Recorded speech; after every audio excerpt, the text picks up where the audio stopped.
আসসালামু আলাইকুম। আমিন tube take এই চ্যানেল থেকে আপনাদেরকে স্বাগতম জানাচ্ছি। আমি ইউটিউব শুরু করেছি আসলে টেক রিলেটেড বিষয়ে ভিডিও বানাতে।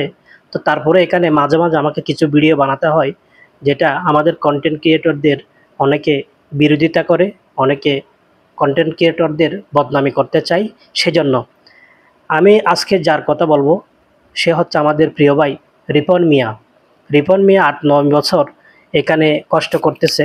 এখানে দিনের পর দিন যে সে কষ্ট করে দিনের পর দিন অতিবাহিত করেছে, শ্রম দিয়েছে, প্রত্যেকটা মানুষকে সে তার ভিডিওটা দেখতেছে কিনা বা কাউকে বলে নাই যে ভাই আমাকে হেল্প করেন, সাপোর্ট করেন, এই ধরনের কোনো কথা আমি তাকে এই পর্যন্ত বলতে শুনি নাই। সুতরাং সে এমনভাবে কাজ করে গেছে, কেউ তার ভিডিও দেখুক বা না দেখুক, সে কিন্তু মজা করে গেছে, এনজয় করে গেছে। তো সে জানে তার মধ্যে এটা ছিল যে ভিডিও একবার আমার ভাইরাল হবেই হবে। রিপন মিয়া কিন্তু এভাবেই উঠে এসেছে। সেই 2018-20 সালে আমি তার ভিডিও দেখেছিলাম, দেখে আমরা অবশ্যই হাসতাম, আমরা জানতাম না আসলে সে কী জন্য ভিডিও বানাচ্ছে।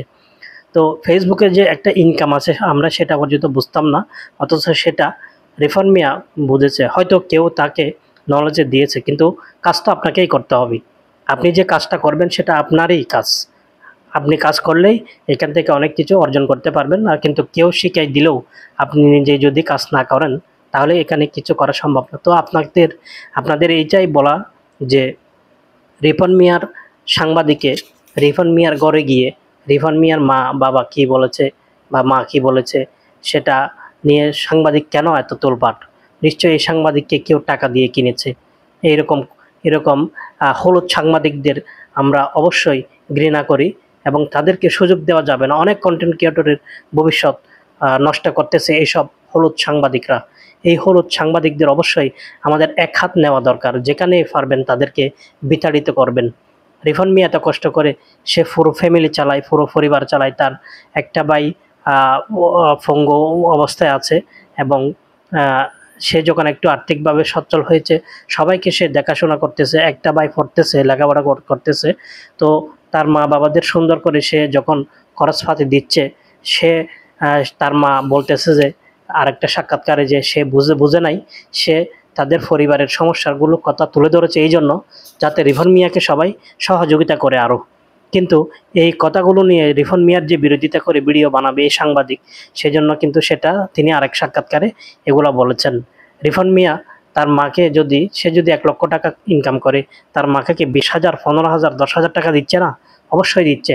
আবার তার টাকাও তো জমা রাখা দরকার, তার ভবিষ্যৎ আছে। সে যে এত কষ্ট করতেছে, ইনকাম করতেছে কী জন্য? অবশ্যই তার একটা ভবিষ্যৎ আছে, তার ভাইদেরকে আরও খরচ দিতে হবে। তো টাকা তো শুধু খরচ করলে হবে না। আপনারা সব কন্টেন্ট ক্রিয়েটরের বিরুদ্ধে লাগবেন না। কন্টেন্ট ক্রিয়েটররা কিন্তু রেমিটেন্স আনে বাইরে থেকে, যে ডলারগুলো আনতেছে এগুলো কন্টেন্ট ক্রিয়েটররা আনতেছে। দেশের অবশ্যই শ্রম বাজারে বা আর্থিক বাজারে এটা উন্নতি করতেছে কন্টেন্ট ক্রিয়েটররা। যেরকম প্রবাসী ভাইয়েরা রেমিটেন্স পাঠায়, ঠিক আমরা দেশে বসেও কিন্তু অনেক কন্টেন্ট ক্রিয়েটর, হাজার হাজার কন্টেন্ট ক্রিয়েটর রেমিটেন্স আনতেছে, ডলারের মাধ্যমে সেটা কনভার্ট করে টাকাতে রূপান্তরিত হচ্ছে, আসতেছে কিন্তু ডলার। তো সবাই উৎসাহ দিবেন সবাইকে কাজের মধ্যে, যাতে লেগে থাকে, যাতে সুন্দর করে সবাই আমরা এই কাজগুলো করে যেতে পারি। ধন্যবাদ সকলকে। সবাই ফেসবুক এবং ইউটিউবে যুক্ত থাকুন, নিজের শ্রম দিন, অবশ্যই এখান থেকে ইনকাম করতে পারবেন। আসসালামু আলাইকুম।